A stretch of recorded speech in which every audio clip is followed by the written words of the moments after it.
จากความโดยพัฒนาขอเชิญชวน เข้าลงมากันมาครับเลย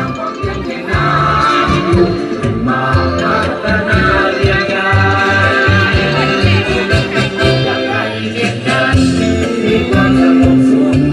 สร้างยังคนทุกข์ที่นำสำราญ สันนี่งามมาก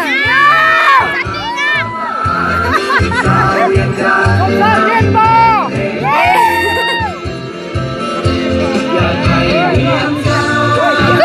แขกกับแขกไอ้แขกได้เลย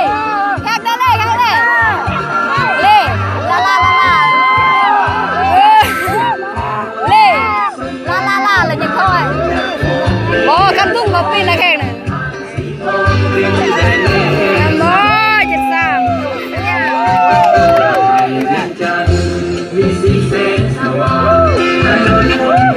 เลี้ยงพาแขก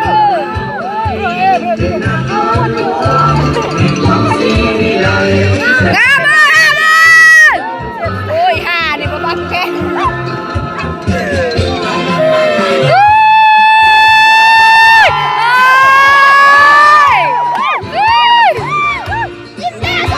อันนี้คำพันนี่ยกเกี่ยวมือ